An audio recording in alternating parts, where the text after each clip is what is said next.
Good morning, everyone. Welcome to August. The year has gone by quick. I'm sure all of you feel a little bit that same way with that. Today I've got a couple of things to show you before we get started, and the first one is I want to share with you a quilt that came in from Bonnie. Bonnie usually pops in on the chat box, so hopefully she'll pop in here soon. This is a close-up of one of the pictures from her flower garden quilt. She did not get the kit. She chose her own fabrics, and but those irises were so beautiful that she had done, and she changed some of the flowers up to make them her own, which is absolutely wonderful. Here is let me get this one. Here is the whole quilt, and so, you know, she went with the lavenders and purples and changed it up to flowers that she liked in different vases and stuff. But thank you for sending that in, Bonnie. It's beautiful, and appreciate, you know, being able to, you know, see those quilts as they come. All right. Then today we're going to be doing, whoops, that didn't go where I wanted it to. There we go. All right. Let me get the chat box back here. Good morning, everyone. Oh, from kind of all over, it looks like. Wonderful. Just got back from Nebraska. We had a wonderful time with friends, and the weather wasn't terrible. It was all kind of nice. So that was a lot of fun. Now, today we're going to be working on the Desert Windmills quilt. Today is about choosing fabrics, working with a pattern and changing that up and seeing different things that we can do with that. I love this block. I love the pattern. I think it's beautiful. I've seen it done in a couple of different ways. When I first saw the pattern, the store who had it done in a very different style of fabrics than what we have in the kit. If you were lucky enough to get the kit, that's fantastic. But if you haven't, I'm sure that you can go to your stash, and that's what I want to talk about today, is choosing fabrics with you know, a pattern in mind, and what you're seeing is not only with the pattern, but where your stash is. And so somebody asked, where can we find the pattern? You can find the pattern at the Quilt Show, thequiltshow.com. So please go and there to get the pattern, Desert Windmills. So let me drop you down to the table. Here is the pattern from the store. And this one is a little different than if you were to get the pattern elsewhere, you know, from another shop or something that might have it. This is done up by Kristen, and it actually uses the fabric that those of you in the kit got. I try to follow the picture as much as I can, because I know that some of you appreciate, you know, that using the same fabrics in the same ways. So I went through, and I would suggest that you choose your fabrics in this either the same way or however you want them to go together. But I put them in the pairs of threes as you're going to be cutting them and working with them. So the three, and I only put two here in front of me instead of all of them. And I've been working at doing some of the cutting. So as I look at this, one of the things that I really appreciated about this particular pattern was the fact that it went from dark to light, and it was a great way to work with and show value, and how important value is when we are, you know, taking pictures and taking pictures, not really taking pictures, but sewing blocks together, because value can really make or break a quilt in some ways. The fabric isn't as critical in my opinion, because we all have different styles and different fabrics that we like. And so we want to look at, at the values and go from dark to light in this to get that look that the pattern gives us. And you're going to be doing the same thing if you did not choose the kit. Now, there's something that I also want to say, and I brought two different ones to kind of share with you what I'm talking about. In the kit, there are some of the pairings that did not completely and perfectly follow the rule of the darkest, medium, and light that one would expect in here. But what it did do is both follow dark, medium, light, as well as visual dark, medium, light. So I'm going to show you a little bit of how you can go about finding out if you have the values correctly. If you have your iPhone, aren't those two little people adorable? Let me go to my camera, and now I'm going to take a picture, get that up there, of these two sets of fabric here. And now I want to take you through this process of how to figure out. So I'll bring up the picture that I took. Got a little bit of glare on that one, so I don't know how well that's going to work. And then I want to go to the edit button, and let me see if I can get that to show up a little bit better on the screen. Here's the edit button. And then I want to go to the filters, those three little circles that are down there right here. And this is the original, and as you move it down, it changes, to vivid, cool, warm, all of that. But I want to go down to the black and white or mono that is on here. And now I can look at this and definitely see that I have dark, medium, light. And there needs to be definite contrast between the two, between dark, medium, and light. And that is where I will, do my work when I have, paired up my fabrics for each of the blocks. And so hopefully that helps you do, to work on that if you have and I'm sure the Samsung or whatever, phone that you have would work similar to that. The other thing that I want to talk about a little bit is the background, because the background can either enhance or take away from the quilt. And if it begins to be overwhelmingly busy, you're going to lose some of especially the light fabrics in here. And these striped ones that we have, this stripe will get lost in a very busy background. And so the store chose this it's a creamy white background. And I want to talk about white as opposed to, creamy white as opposed to white. When we talk about warm and cool colors, we have cool colors here, and you can see that the white in the stripe is pretty much a white. If you've got your kit and you pulled it out, you would see that background is fairly white.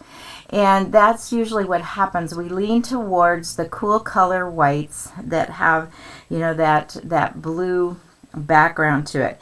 This one is a lot warmer, and the background is a lighter version of this brownish violet color that is in that. So what do we do when we have both cool and warm colors in the same quilt? Whoops, I apologize for that. I'm going to talk a little bit about that. I'm going to go with this. This is a white fabric, but it's a white fabric that leans a little bit to the warmth. It's white, but there's a little bit of warmth in that, along with the pinks in the background. What's nice about this particular background is that it is white enough to work well with the whiter white. And when you put that against the cool color background, it actually makes that white in the background pop. And when it pops, it's not going to get lost in the background of whatever your fabric is. Then when you put it over here, it just gives this one a little bit brighter effect. And strangely enough, in the flowers, it makes those flowers pop and look a little bit whiter and brighter as well. So, watch your background as well as everything else when you do your choosing of your fabrics. I think I've mentioned this before, where I take my fabrics that I think that I want to use, and I go to my stash and I start searching, and I lay whatever I feel has the same feel, the same tones in it, and whether it's contemporary or modern, I try to stick with one or the other, so that, or traditional fabrics.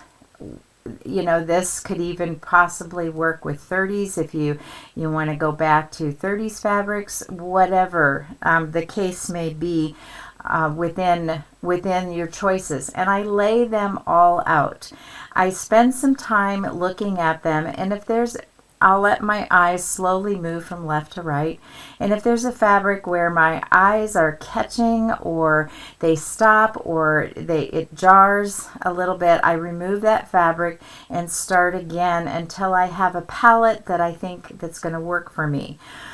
The second thing that I do is I separate them into 3 piles: my darks, my mediums, and my lights. And depending on the pattern, this one, that's all I want to do, is I want my darks, my mediums, and my lights. But some patterns I want medium dark, medium light, light, medium light, so I'll separate them into more piles than just the 3. And then I'll make my decisions as to which fabrics I want to use and what will look good. And then once I've done that, then I generally go for a background fabric that's going to enhance and play well with the fabrics that I've chosen. So if you have any questions or thoughts on that for right now. So this week, as far as patterns or fabric is concerned, if you have the kit, separate it out and as you want them to be. If you did not get a kit, then go to your stash. And I simply brought in, I went to my stash again and separated, lights, mediums, and darks. And here would be a yellow block if I wanted to really concentrate on different colors and that type of thing. Here's another one within the same group. I didn't spend a lot of time. I just quickly grabbed some things, but I can go, dark, medium, light this way, and I didn't mind that because I had some yellow running through there. I had this I don't know, apricot or whatever color you would call that, but it's in this fabric. It's in this fabric, and it's there. And so I like that, dark, medium, light. Or then I saw this one, which also has that apricotish color.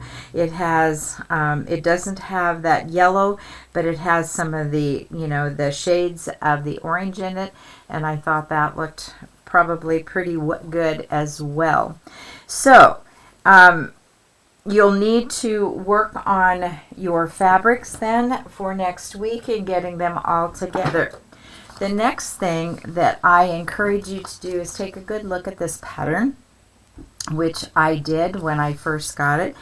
And I noticed that on these, I was seeing flying geese. And over here, and I wasn't sure what else was going on. So the very first thing that I would like you to do is to read your pattern. From front to back, there's a lot of information in this pattern. And there's lots of words and the way she describes putting it together. So do read the pattern.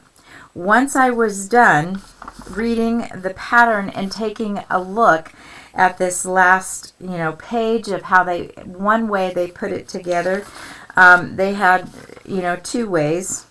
Kristen chose this border around it as opposed to this border, and so you need to make a choice of how you want to end your quilt, because it's going to make a difference, especially if you bought the kit, of how you go about cutting it. So I read through all the cutting instructions here, and one thing that I noticed is where they call these wings inside here with the sashing, that they, had different ways of cutting it, but yet when I looked at the instructions, I didn't see what they were, referring to, because to me this looks like they did a flip and sew, and here it was squares, and that's kind of what it says here. And so I'm going to create these as a flip and sew, because it worked better with my fabric cutting that I was doing, as opposed to what they said at first, which would have been, you would have cut a 3.5 by 2.5 inch here and flip that on one side, so you would not have that square there. And so it made more sense for me to put the square. So pay attention to that when you are looking at that. And so what I tend to do, and this is simply me, you would need to go through and do things for yourself the way they're best for you. Each quadrant of this block is exactly the same, and it's this right here turned 180 degrees as you go around to get your windmill blades. And so as I looked at that, I saw these half square triangles right here. I saw these two squares, and then these were flying geese. So there's 4 quadrants. I'm going, I could do flying geese, making 4 at once, which I find twice as fast, or even faster than twice as fast. And I can get, that completed a lot quicker than I can cut all those pieces and all those squares, cut them in half to make triangles to do the flip and sew on the sides of each of these. So I decided that's what I'm going to do. I saw the half square triangles. There's 2 for each one. There's 4 quadrants, so 2 times 4 is 8. I knew that I could use the star single papers, and I just had to get the right size of papers, and I could make 8 of these at once using the star papers, where you cut 2 large squares, put them right sides together, and start at number 1, sew all around, cut on the solid lines, and you get a perfect square each time. I wouldn't have to do as much trimming as I would normally trim. Sometimes I do, because I'll cut the square just a tad bit bigger. So if you can do one of 2 things. Number 1, you can follow the directions on the pattern exactly, cutting all the squares and then cutting them half to make the triangles, where you're going to be putting, triangles on the side of the flying geese. They also have you cut the squares and have 2 triangles that you sew together here, being very careful with your pressing so that you do not stretch those. And create it exactly the way they did, and so you would follow your cutting instructions pretty much the way they have it here with all of your fabrics. But I am going to share with you, and when we sew this together, I'm going to sew it together the way that it felt easier for me to do, because I did sew one block exactly as the directions and the construction of this block was made, cutting all the triangles, which just for one block for me, and this is me, seemed to take forever. And I sewed them all together. I was, happy with the block, but there was lots of pressing and lots of being careful and all of that. Then I made my second block using the star singles and 4 flying geese together at the same time. Cut my time well over halfway less time, and it just felt easier for me and more fun to make these blocks. And that's the way I'm going to be sharing it with you on screen. So this, as you start to get things together, grab your fabrics that you want for this, this kit. And Kristen is going to put up the cutting instructions next time for cutting the, the squares, getting the star singles and everything. We'll have all of that, all of those instructions for cutting, the way that I'm going to do it. These star singles can be purchased at thequiltstore.com or at your local quilt store if they carry them, and you'll need the 1 1/2 inch half square triangle papers, and this is what they will finish at. Oh, and it says on the back 1 1/2 finished block, because you want them finished at 1 1/2 inch. Are there any questions at this point? Let me see. Kathy, I felt that it was the best and the most efficient way of putting this block together. It just felt better for me, and it worked really nicely. Here is the block that I played with my own fabrics, and this is not the one that I did all the half squares. My friend asked for that one so that she could, kind of see what was going on with that, and that was well over, 6 months or so ago. But this went together quite easily. It needs a good pressing with that. I just went to my stash as I did with the other ones, got a dark, a medium, a light. I used, a creamy white background for this and sewed it together. And this went together quite easily and quite well in terms of that. And so what I would like for you to do then for, this week. Next week, I am going to be taking another, and I apologize, but I'm going to take another quick break because we have found a time when it works that I can take my son and his wife and my 2 grandkids to the aquarium in Monterey. And so we're going to take that quick break before school starts for them. And so I will not be here again next week, but I thought that actually would probably work well for those of you as you're getting started with this quilt. It'll give you time to order or find the star singles if you're going to do it the way that I'm going to be teaching it.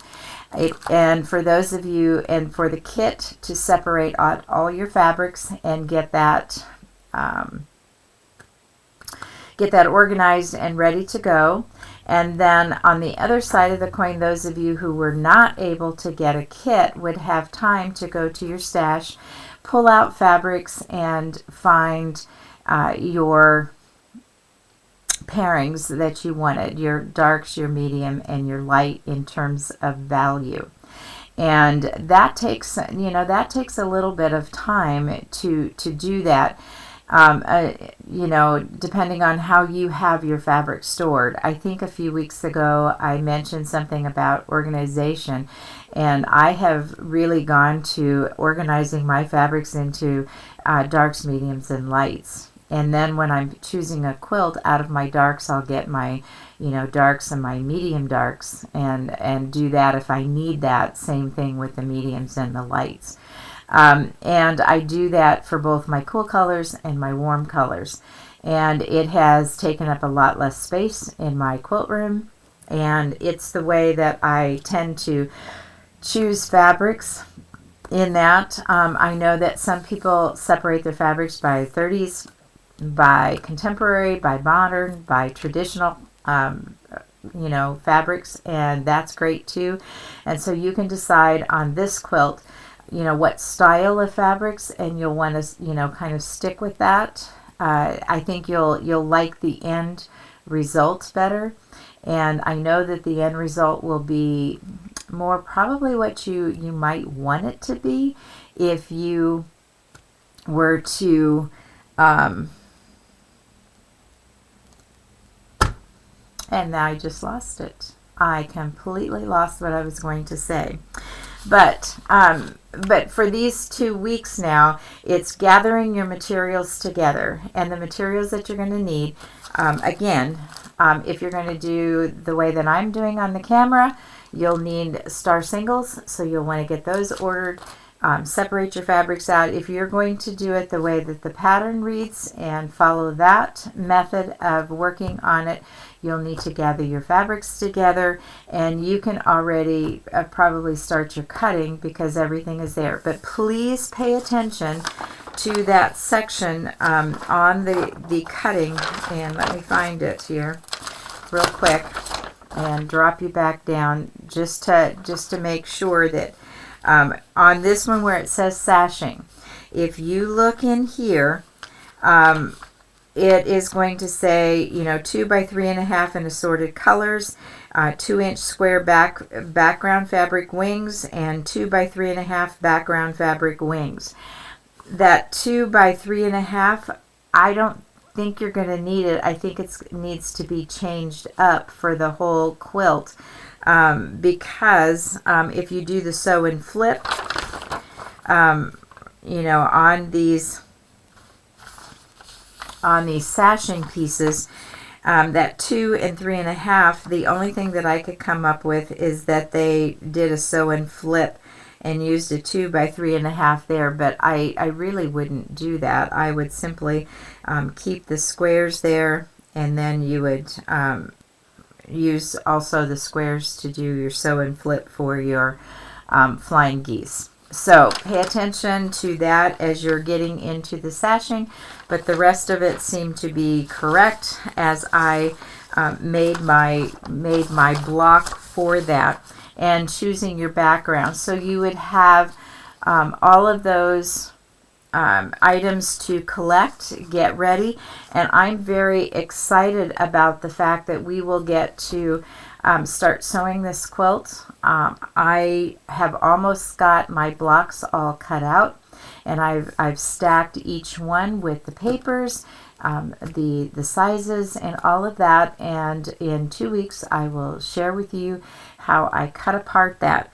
The last thing that I want to share with you is that on this method of border, they did 7.5 and 8.5 inch strips cut on the diagonal as you kind of would cut for a binding. But I have decided that I'm going to do probably squares, and maybe possibly even half square triangles or something for this outside border. It just fits with how I, you know, cut the fabric and all of that, and I think I would like that. And so you know, that too is a choice of how you would like to finish it, because they finished it two different methods. This is the one that's pictured on the pattern that Kristen did for us, and it's the 7.5 and 8.5 inch diagonal strips that you cut. And on this side they show a pieced border, an inside border and then a pieced border of your background fabric with half square triangles in between. So if you know, or you could change that up to be however you wish. I'm going to keep the inside solid border, but I believe that out here I want to do either half square triangles and make kind of like a sawtooth border, or I'll keep them just solid and do a running border that way, is what I am thinking on that. So let me go and see if there are any questions that we need to pay attention to here.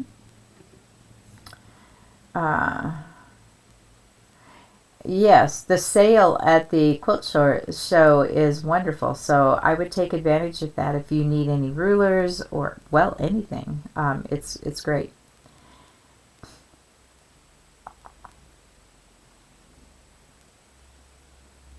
How much yardage is still is needed? Still waiting for my pattern. They cut fat eighths of all of the fabrics for the colored part, and I'm not sure what the background is.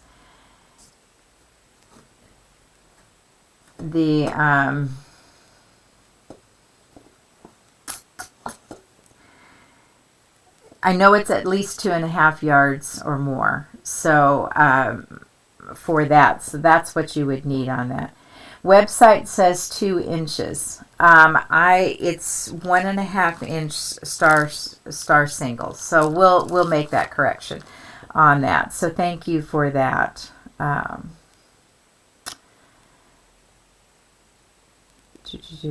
Doing all 4 flying geese together. There is a method of making 4 flying geese at a time, and I will share that with you so that you can have all 4 of your flying geese in the same time that you would take to make 1 flying geese. And so that method will be shown to you when we start the sewing of the quilt. So that's what I mean by that. All right. And Kristen put up on the, in the chat box that star singles 1.5 inch is what was used. So if there's something on, a website that you looked at, wherever, it's 1.5 inch. All right. Do you need to be a member to get a pattern? No. The patterns are, are available. And I think Kristen has put some links of where you might find it.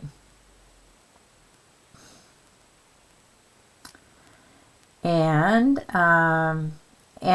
also, if you scroll up in the chat box, it's put up there where it says you can purchase the pattern from the designer here, and she gives the link, so you can go straight to that link if they've run out at the store. Oh, she does say the pattern is sold out in the store, but you can purchase the pattern from the designer. So that link is there in the chat box.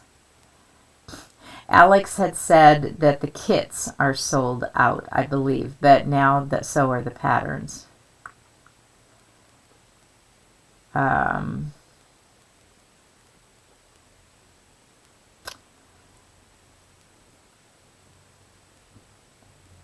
right, I think that's the questions that I see popped up there, and